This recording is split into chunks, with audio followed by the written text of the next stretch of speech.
It was supposed to be a simple weekend retreat, a camping trip meant to bring the family closer together. My parents had recently purchased an old camper, a vintage relic from the late 60s. It was faded, with patches of rust dotting its surface, but still usable. Dad was eager to take it out for a test run, so we loaded it up and drove to a secluded camping area nestled deep in the forest. My brother, Mike, who was 8 years older than me, wasn't thrilled about the idea but came along anyway, his headphones glued to his head the entire ride. I was 5 at the time, but the events of that weekend are etched in my mind as if they happened yesterday. We arrived at the campsite just before sunset. The place was unsettlingly quiet. Not a single other camper was there. Tall evergreens surrounded the clearing, their shadows stretching long in the fading light. There was a strange heaviness to the air, something I couldn't quite grasp as a child. Mom seemed uneasy too, though she dismissed it as nerves.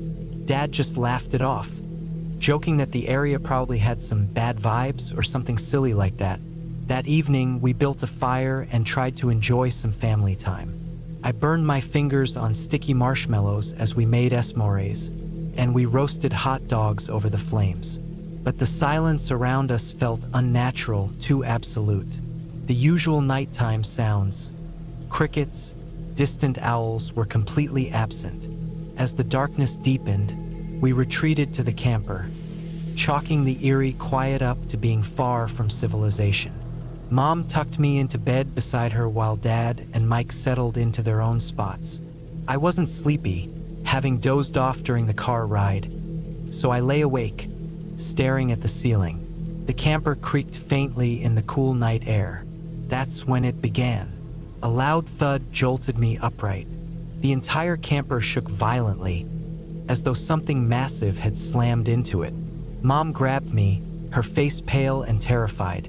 She called for Dad and Mike, but neither responded. They were out cold, as if under some unnatural spell. The thudding intensified, coming from every direction, as though something was circling us. It pounded the thin walls of the camper, shaking it so hard that it felt like it might collapse. Then came the scratching, long, screeching claws dragging across the roof, making my spine tingle. Mom's hands trembled as she reached for her prayer book. Her voice wavered as she started reciting prayers aloud. Whatever was outside seemed to react, growing more frenzied, slamming against the windows and doors with greater force. Curiosity got the better of me. I peeked through the curtains despite Mom's protests.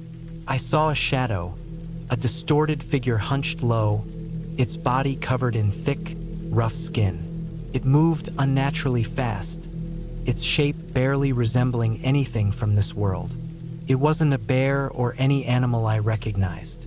The assault continued for hours. The camper groaned under the pressure of the attacks, and Mom's prayers were the only thing that seemed to keep the creature from breaking in. At one point, Dad's breathing became shallow, as if he was suffocating. Mom shook him awake, but he slipped back into unconsciousness moments later. Mike stirred briefly, muttering about a strange dream before falling back into a deep sleep. I clung to Mom, too scared to close my eyes. Her whispered prayers grew weaker as the hours dragged on, her voice hoarse and strained.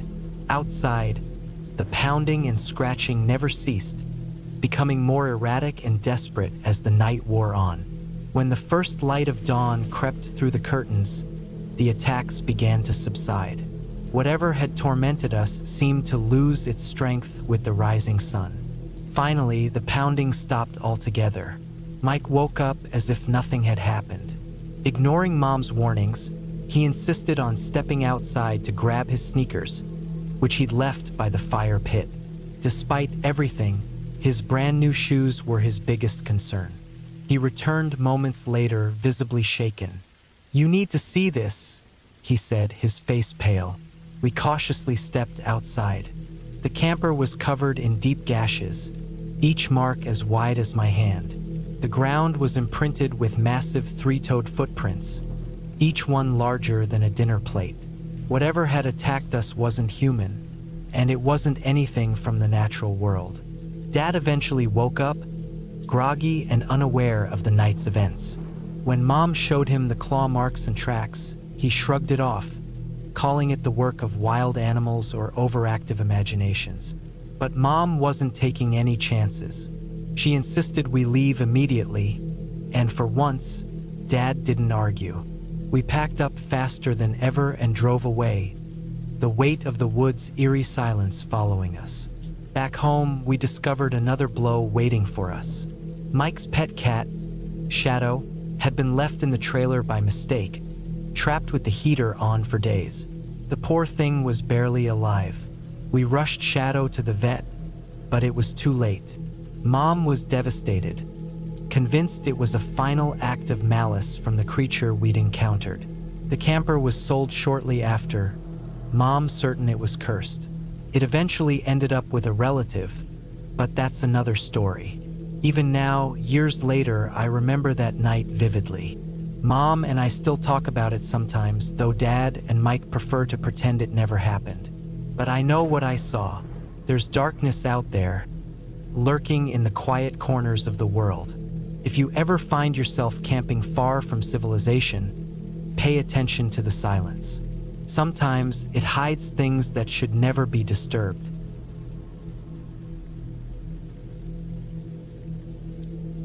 We decided to test out the old Trailblazer camper we had recently acquired. If you're unfamiliar, it's a compact pop-up trailer that folds flat, making it easy to tow behind a car. Our destination was the remote and untamed Driftwood National Reserve in eastern Kentucky. Specifically, we were headed to a spot called Stone Ridge Valley near Clear Creek, known for its breathtaking rock formations and deep ravines. The drive was serene, filled with the soft rustle of leaves in the wind and the occasional trill of a bird. But the calm was deceptive. Stone Ridge Valley has a reputation for its eerie quiet, a stillness that feels as if the forest is holding its breath. Our campsite was perched at the edge of a steep drop, far from any modern conveniences. No water or electric hookups, just a fire pit, a weathered picnic table, and a lone outhouse nearby. We hadn't passed another car since entering the park. It felt like we had stepped into a forgotten corner of the earth. My husband, Dan, and our 3-year-old daughter, Lily, got busy setting up the camper. Lily, always curious, was more interested in gathering rocks and twigs than helping her dad. I wandered off to gather firewood, the late afternoon sun casting long, eerie shadows through the dense forest. It felt like an ordinary camping trip, at least at first, but an unsettling sense of being watched began to creep over me the moment we arrived. It was hard to pinpoint why. Perhaps it was the way the trees seemed to murmur in a language I couldn't understand, or how the birds suddenly stopped singing. I shook it off and focused on collecting wood. When I returned to the campsite, arms full, Dan was still fiddling with the camper latch. "Where's Lily?" I asked, noticing she wasn't beside him. "She's right," he started, but his words trailed off, his face pale as he realized she was gone. Panic set in instantly. We called her name, frantically scanning the area around the campsite. My heart raced. She was just a toddler, far too young and small to be alone in a forest like this. Dropping to my knees, I searched for any sign. Tiny footprints, a snapped twig. My voice cracked as I called her name, but the forest seemed to swallow every sound. The silence was suffocating. "I'll run back to the ranger station for help," Dan said, his voice trembling. "You keep looking. Go," I urged, my eyes never leaving the ground. I knew every passing second mattered. The sun was sinking, and soon it would be too dark to see anything. Then, out of the corner of my eye, I caught a glimpse of movement, a small, dark figure darting between the trees on the far ridge. My breath caught. It looked like a child, but not Lily. This figure seemed older, maybe 6 or 7, and moved almost too quickly to follow. Without thinking, I sprinted after it, crashing through the underbrush. "Lily!" I screamed, hoping this shadowy figure would somehow lead me to her. It stayed just out of reach, its features blurred by the dim light. My chest burned as I ran, and doubt began to creep in. What if I was being lured deeper into the forest? I stopped abruptly, forcing myself to think. The forest around me seemed to shift and darken, the trees leaning in as though to trap me. Then I heard it, a faint whisper, neither human nor animal. It was ancient and carried a chilling weight. "Leave a trail," a raspy voice inside my head urged. Grabbing at low-hanging branches, I snapped twigs and scattered leaves as I went, hoping to mark my way back. The shadowy figure appeared again, closer this time. Its form was clearer now, its eyes dull but glowing faintly, like embers. It pointed deeper into the forest and whispered, "This way." Fear gripped me, but I followed. I had no choice. If there was any chance it could lead me to Lily, I had to take it. The forest seemed to warp around me, the air growing colder and heavier. After what felt like an eternity, I emerged into a small clearing. At its center stood a massive, ancient tree with a hollowed trunk that seemed to stretch into darkness. I froze. A faint whimper echoed from inside the hollow. My heart leapt. "Lily!" I called, my voice shaking. Peering into the darkness, I saw her huddled at the back of the hollow, her small frame trembling. Tears blurred my vision as I reached in and pulled her into my arms. "Mommy!" she cried, clinging to me. "Where were you? What happened?" I asked, my voice breaking. "I was with the boy," she said, pointing back into the hollow. "He told me to hide here. He said it was safe." I turned to look, but the shadow was gone. Only darkness remained. Clutching Lily tightly, I retraced my steps, following the trail of broken branches and disturbed leaves. When we finally made it back to the campsite, Dan was there with a park ranger and a few volunteers. Relief washed over their faces when they saw us. As I recounted what had happened, the ranger's expression grew grim. "That boy," he said quietly. "He's part of an old story. Locals say he's the spirit of a child who disappeared here years ago. They say he helps lost kids, but not everyone who follows him makes it back." We left that night, cutting our trip short. Even now, years later, I can't forget the hollow tree or the whispers in the forest. Whether the Shadow Boy was a protector or something more sinister, I'll never know. One thing is certain, I've never gone back to Stone Ridge Valley, and I never will.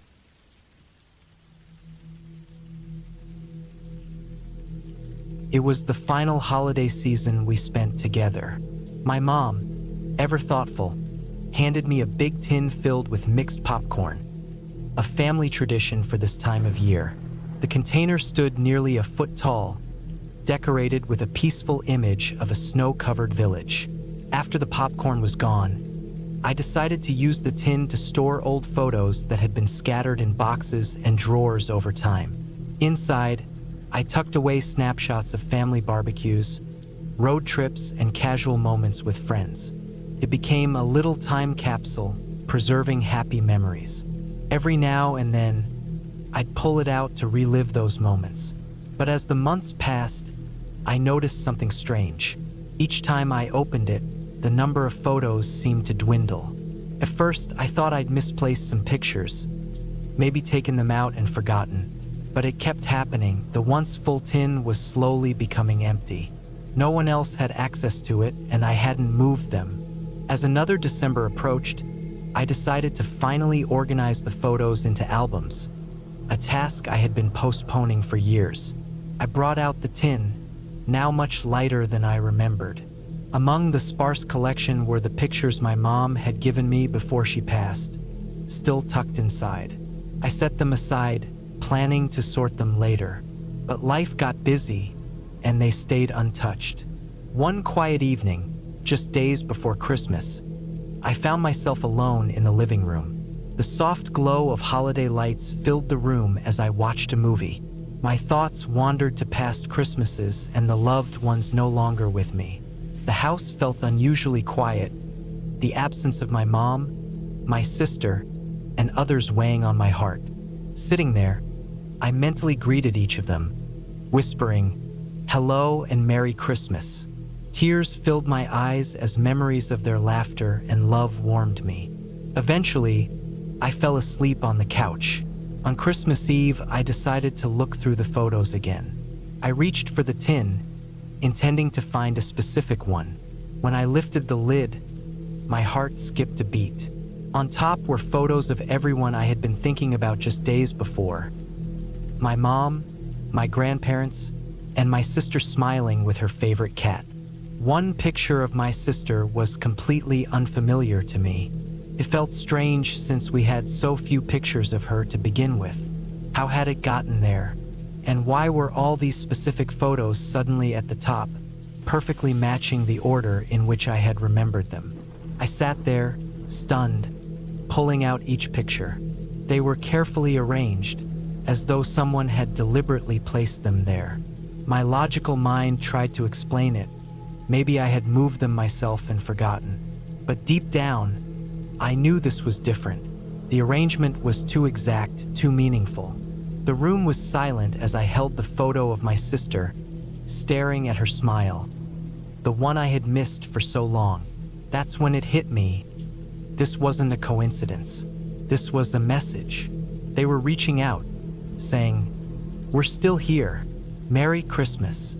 Tears rolled down my cheeks, but this time they weren't from sadness.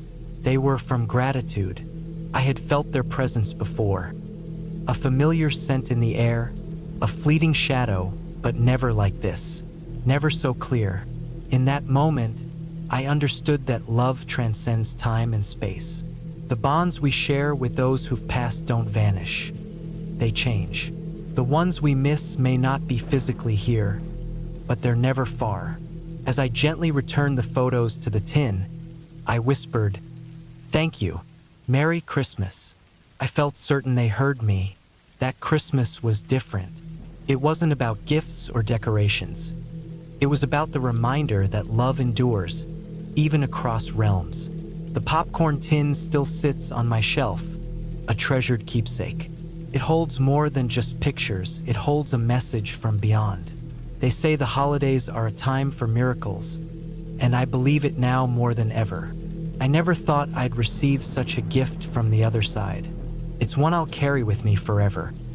A reminder that love never truly fades and that those we miss are always near, whispering their love from beyond.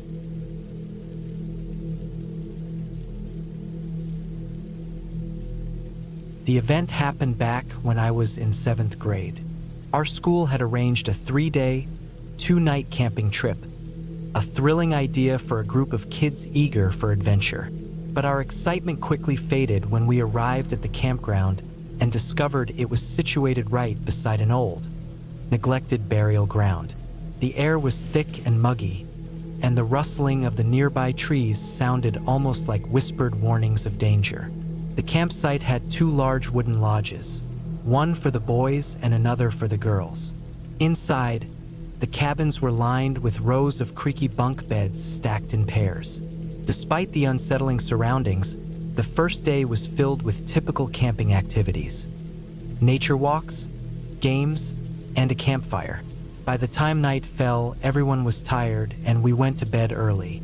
I climbed into the top bunk, still jittery with a mix of nerves and excitement, being a bit of a scaredy cat at that age. Around 3 a.m., I suddenly woke up. The cabin was pitch black except for the faint glow of moonlight slipping through the cracks in the wooden walls. Then I heard it, a strange muffled sound, like someone trying to cry out but holding back. I squinted into the darkness, trying to figure out where it was coming from. The noise led me to the far corner of the cabin, near the door. There, on a lower bunk, a girl from another class was writhing in her bed, her face frozen in terror. She was desperately shaking her friend, trying to wake her. My chest tightened with fear as I leaned forward to get a better look at what was scaring her so much. That's when I saw it. A shadowy figure stood next to her bed, partially hidden in the gloom. It was the shape of an elderly woman with wild, matted white hair falling over her face. Her skin looked pale and decayed, and she wore a torn, dirt-streaked gown. But the most horrifying thing was her face, or what was left of it. Her sunken eyes were hollow, and in the middle of her forehead, there was a grotesque third eye, large and unblinking. Her cracked lips curled into a chilling grin as she pointed a bony finger, her long nails blackened and jagged. The woman didn't move. She just stood there, staring intently at the trembling girl, as if savoring her terror. Couldn't breathe. The bed beneath me groaned softly as I tried not to shift, petrified that any sound might draw her attention to me. The girl eventually gave up trying to wake her friend and scurried to the far side of the bed, hiding under her blanket. But the figure didn't disappear. She remained there, looming, her eerie grin fixed on the shaking girl beneath the covers. I couldn't take it anymore. I slid under my blanket, squeezing my eyes shut and holding my breath, my heart pounding so hard I thought it might give me away.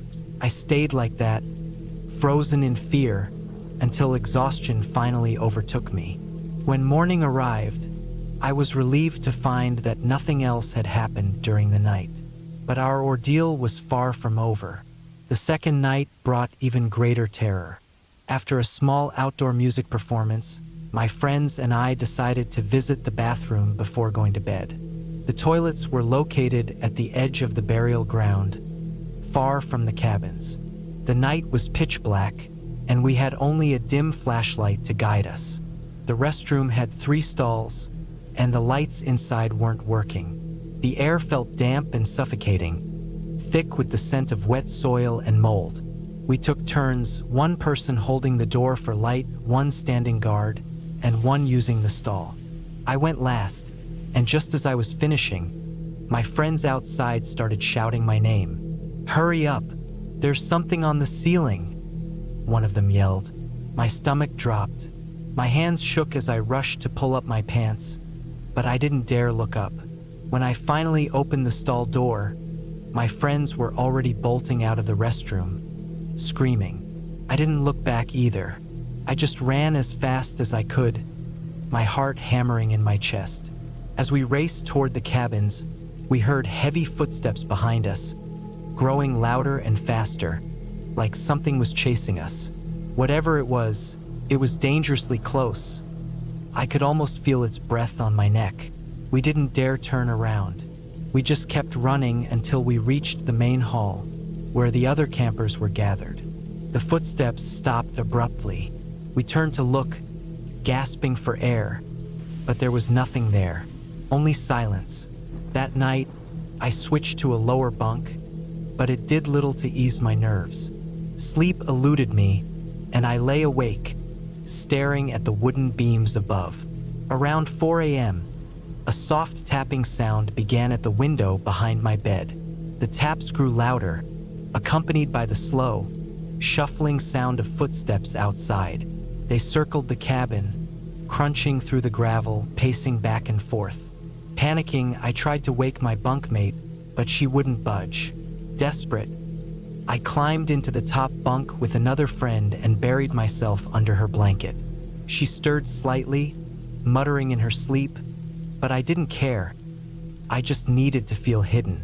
Eventually, the sounds faded, and I must have drifted off. When morning came, the sunlight brought a fleeting sense of safety. We packed our belongings, eager to leave. As the bus pulled away, I glanced back at the burial ground. The twisted trees swayed gently in the wind, but I couldn't shake the feeling that something unseen was watching us. I've never gone back to that campsite, and I never plan to. Camping near a graveyard might be unlucky, but I'm convinced it's more than that. Some places blur the line between the living and the dead, and sometimes what lingers there doesn't just want to be noticed. It wants to follow you home.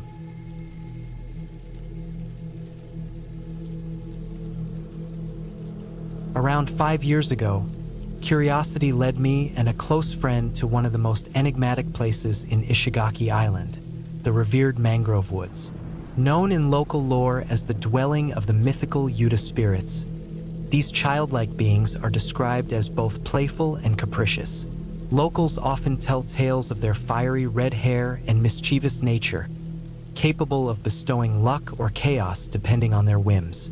What we experienced during that trip, however, surpassed anything we had imagined and left an indelible mark on our memories. Our journey began innocently.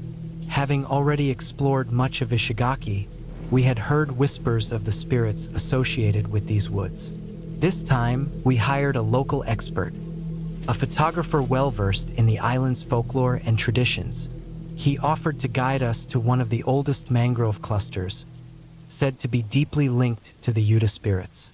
With a cheerful grin, he joked about how we might catch a glimpse of one if we were lucky, though his lightheartedness couldn't entirely mask the mysterious aura surrounding our destination. As we reached the forest's edge, the sun dipped low, casting long shadows over the tangled roots and sprawling branches of the mangroves. The humid air clung to us, and despite the warmth, a shiver ran down my spine. Our guide pointed out the largest tree in the area. "This is believed to be where the Yuta gather," he explained. "They're like Okinawa's version of protective spirits, but with a temper. They might bless you or cause trouble if you cross them." He shared a chilling tale of a villager who had offended the spirits by cutting down a sacred tree, only to face relentless bad luck until he sought forgiveness at a shrine. That evening, we checked into a small inn overlooking the mangroves. Our room was on the second floor, with a balcony offering a view of the dense forest. As night fell, my friend stood on the balcony, breathing in the cool night air, while I sorted out our travel plans back to Hokkaido. The stillness of the night was shattered when she called me over. "You've got to see this," she whispered, her voice tinged with excitement and unease. I joined her and followed her gaze toward the tallest mangrove tree. The night was eerily quiet. No breeze, no rustling leaves. Yet the branches of that tree swayed, as if someone or something was climbing through it. "Do you see that?" she asked. "There's no wind, but that tree is moving." Squinting, I tried to make sense of it. "Maybe it's a ranger or an animal," I suggested, though the thought felt hollow. The forest was uninhabited, and the movements were too deliberate, as if something with purpose was scaling the tree. Neither of us dared venture into the woods.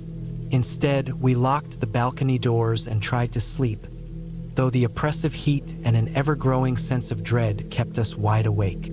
Sometime later, faint footsteps outside our room jolted us upright. The soft padding was accompanied by a melodic hum, reminiscent of a children's lullaby. My heart pounded as I strained to hear it. A chorus of childlike voices, their tones both enchanting and unnervingly hollow. "Stay here," I whispered to my friend, grabbing a flashlight and stepping cautiously onto the balcony. The singing grew louder but seemed to drift from everywhere and nowhere. Then, from the corner of my eye, I noticed fleeting shapes darting among the mangrove shadows. Small, childlike figures moved too swiftly to catch a proper look. Their movements seemed to encircle the inn, as if they were toying with us. Terrified, I retreated inside. The rest of the night was a haze of unease, each creak and rustle heightening our fear. At dawn, we described our experience to the guide. His demeanor shifted to seriousness. "You might have encountered the forest spirits," he said gravely. "People have reported hearing voices or seeing strange figures at night.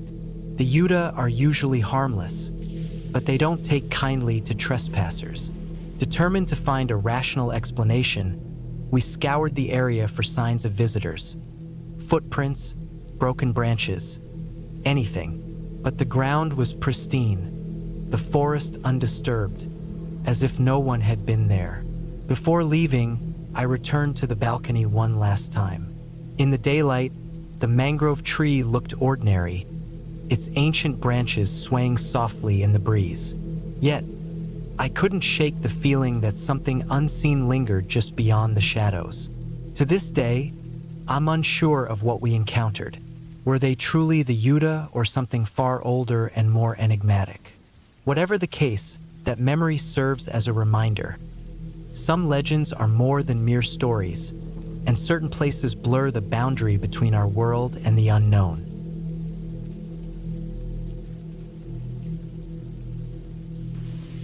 It was roughly 5 years ago when I encountered something I still can't fully understand. The memory clings to me vividly, sending shivers down my spine whenever I pass by an old wooden display case. It all started on a calm evening as I watched a late-night documentary about an unresolved mystery from years before. The program focused on the tragic passing of a young girl who was killed during a family camping trip. Though the incident had happened 15 years earlier, it had recently resurfaced, drawing fresh attention.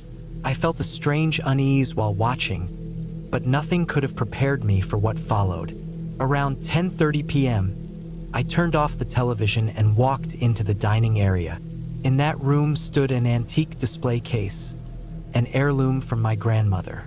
It had tall glass panels that reflected everything like a mirror. I had walked past it countless times without a second thought. But that night, something was different. As I passed, my reflection in the glass caught my eye, and I wasn't alone. Beside me was the faint image of a young girl, her pale face framed by dark shadows under her eyes. Her expression was sorrowful yet angry, and she looked eerily familiar. It didn't take long to realize she was the same girl from the documentary I had just seen. She seemed ghostly, dressed in a plain white gown with bare feet. The way she looked at me was unsettling, as though she wasn't just observing but trying to communicate an unspoken sadness. Time felt frozen. I stood there, paralyzed by fear, my heartbeat racing but my body unable to move. Her hollow eyes locked onto mine, radiating a mix of despair and quiet rage. The weight of her emotions pressed against me, as if she were silently pleading for me to understand her pain. I couldn't break away from her gaze, though every second felt endless. When I finally snapped out of it, sheer panic took over. I ran from the dining room, tears streaming down my face. My breathing was ragged, and when I found my parents, all I could do was sob uncontrollably. My words were incoherent, and the overwhelming fear left me lightheaded. I didn't tell them exactly what I had seen. They wouldn't have believed me. Who would? For days, I avoided the dining room even during daylight hours. I couldn't go near that display case. The image of the girl haunted my thoughts, and I woke up at night drenched in sweat, convinced she was still watching me from the shadows. It wasn't just fear. It was grief, a deep sadness I couldn't explain. It felt like I had glimpsed something beyond a simple spirit, a sorrow so heavy it lingered in this world. Later, I discovered the girl's death had occurred not far from where I lived. Her case had gone cold, and her killer was never caught. The thought that her spirit might be seeking justice, or just someone to acknowledge her pain, left a lasting mark on me. Was that why she appeared to me? Did she know I had seen her story and hoped I would recognize her anguish? One final detail haunts me, something I've never told anyone. About a week later, I mustered the courage to step back into the dining room. I convinced myself it was all in my head, a trick of the light or the influence of the documentary. But when I approached the display case, a chill ran through me. The glass had a faint fog, like someone had breathed on it. In the condensation were tiny smudges, handprints that appeared to be from a child. They were too high to belong to any kid I knew, and their placement suggested they had been made from inside the case. I've since moved away from that house, but the memory of that night lingers. I often wonder if the girl has found peace or if she still waits, hoping someone will hear her story and remember her. All I can do is hope that, wherever she is, she's finally at rest, free from the sorrow that bound her to that reflection.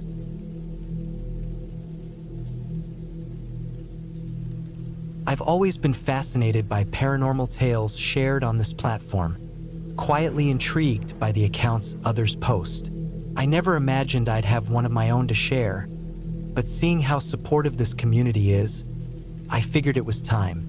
Maybe someone here can help explain what I experienced or, at the very least, find the story worth their time. This happened roughly 4 years ago when I was working as a high school teacher. My graduating class was just a couple of months away from their final day of school. That year, instead of the usual field trip, the school decided on something different, a camping trip in a forested area.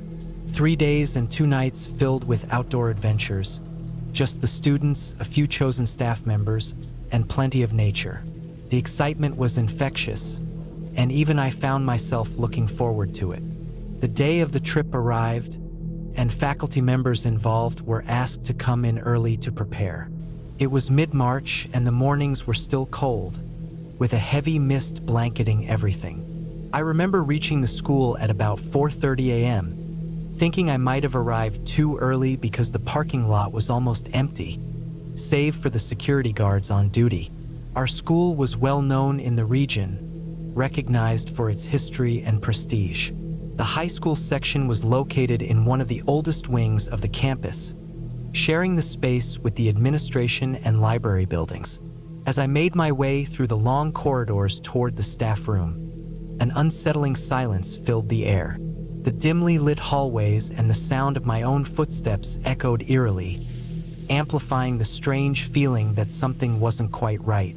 Our office was next to the headmaster's and the guidance counselor's rooms. When I arrived, it was clear I was the first one there. The lights were off and the space was empty.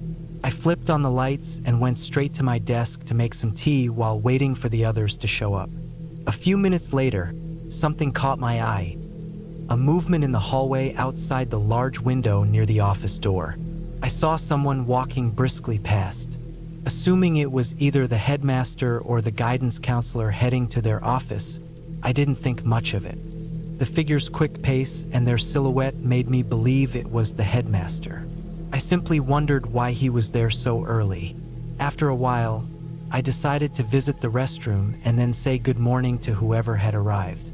But when I reached the headmaster's office, the lights were still off, and the room was empty. Confused, I stood at the doorway, my mind racing. I was certain I had seen someone go inside. Just then, a cheerful voice behind me startled me. "Good morning." It was the guidance counselor, who had just arrived and was setting up at her desk. My heart nearly leapt out of my chest. She noticed my flustered expression and asked if I was all right. I gave a shaky response. "Yeah, I'm fine. Just got here early. Have you seen the headmaster?" She looked puzzled as she unpacked her things. "No, not yet. He usually arrives closer to 5:30. I nodded slowly, but unease crept over me. If it wasn't the headmaster, who had I seen? As more staff began to arrive, the headmaster finally showed up, but he was wearing a completely different outfit than what I thought I'd seen earlier. My stomach turned as I realized that whatever I had followed earlier wasn't him. During the briefing before we left for the campsite, I couldn't keep it to myself. I told the headmaster and the guidance counselor what I had seen. To my surprise, they didn't seem shocked. Instead, they exchanged knowing glances. "You're not the first to notice something strange here," the guidance counselor said. "This building has a history, especially the headmaster's office. People have reported seeing shadowy figures or hearing odd noises at night." The mention of a shadow figure sent chills down my spine. According to them, there were stories of an elusive spirit known to appear briefly in windows or disappear around corners. The headmaster, calm but concerned, reassured me. "Don't let it get to you. It's just one of those things about this place." I tried to put the experience behind me as we left for the forest. The trip itself was lively and full of fun. Bonfires, hikes, and laughter. But the thought of that shadowy figure lingered in my mind. On the last night, as we camped near a thick patch of trees, something happened that shook me. While doing a final check on the students, I heard faint footsteps behind me. Turning around, I saw no one there. Assuming it was just one of the students playing a prank, I brushed it off and returned to my tent. That night, I couldn't sleep. Rustling noises surrounded the campsite as though someone or something was circling it. Peeking outside, I noticed a dark figure near the treeline. It stood motionless, its form blending into the shadows. I froze, unable to move or speak. Just then, another teacher walked by, snapping me out of my trance. When I glanced back, the figure was gone. The rest of the night was restless, and I felt like I was being watched. When we returned to school, I couldn't wait to leave and distance myself from the experience. But deep down, I wanted answers. Who or what had I seen that morning in the office? And was it connected to the figure in the woods? I may never know, but one thing remains clear. Whatever it wasn't human. To this day, it still lingers in my thoughts.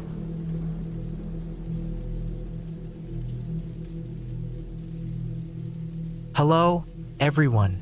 Welcome to my YouTube channel, where I share a fresh story every day. If you like my content, don't forget to like, share, and subscribe to the channel. Now, let's jump into today's tale. A camping adventure that went terribly wrong. When I was 12, my school organized a short camping trip, lasting 2 days and 1 night, right on the school premises. This wasn't just any school. It was a private institution located in a remote part of Kampong Seri, far from the noise of major cities in Southeast Asia. To keep things anonymous, I'll avoid mentioning the school's name. The event was specifically for 6th grade students, bringing together a group of 215 boys and girls. The first day was filled with excitement, pitching tents, playing team games, and sharing endless chatter. Evening gave way to night, and a barbecue started at 7 p.m. My group of 30 friends, a lively mix of boys and girls, couldn't contain our enthusiasm. Among us were my 6 closest companions, known for our shared fascination with ghost stories and all things eerie. That night, however, felt different. It was a Thursday evening, a time many locals believe is when spirits are most active. In the spirit of fun, I began imitating ghostly sounds, hoping to startle my friends. Laughter filled the air until my friend Sarah, one of the boldest among us, let out a sudden scream. Her face went pale as she pointed toward the old clock tower atop the main building. "There are glowing red eyes staring at us," she cried. Several other students, mostly the braver ones, insisted they saw it too. But when the rest of us turned to look, the eyes had disappeared. The mood shifted instantly. The laughter was replaced by an uneasy silence, and a chill seemed to settle over the group. Our teachers, busy keeping the activities on track, were oblivious to what had just happened. Meanwhile, a tense quiet enveloped the students as fear began to creep in. Behind us was the block that housed the 7th grade classrooms. It stood in darkness, its shadowy outline towering ominously in the night. Unable to resist, some of us edged closer to the building, peering into the gloom, both hoping and fearing to see something. I was among those who stepped forward, my curiosity outweighing my growing fear. And then I saw her. On the 4th floor, at the end of the hallway near the girls' restroom, stood a woman. Her face was hidden by long, messy black hair, and her white dress was streaked with what looked like blood. She stood perfectly still, yet her presence exuded pure malice. My heart pounded as I realized she was looking directly at us. And that was my classroom. The sight froze me in place. Chaos broke out around me as students screamed and scattered. Some ran toward the tents, others cried uncontrollably, and a few dashed to the nearby bathrooms in groups, unable to handle the fear. I couldn't move, my eyes fixed on the figure. She didn't move, yet her menacing aura felt suffocating. Despite the panic, Our teachers dismissed our claims as childish imaginations and insisted we proceed with the night's activities in the main hall. None of us could relax, let alone eat. We huddled together, our eyes darting nervously, dreading another glimpse of the terrifying figure. Rumors swirled in the days that followed. Some said the school was built on an old burial ground, while others believed it had once been a psychiatric hospital. No one could confirm the truth, but what I saw was no rumor. That eerie woman was as real as the fear we all felt. Her image is burned into my memory, a chilling reminder that some things simply can't be explained. The camping trip was supposed to be fun, but it left us with haunting memories we couldn't shake. Who was she? To this day, I still wonder.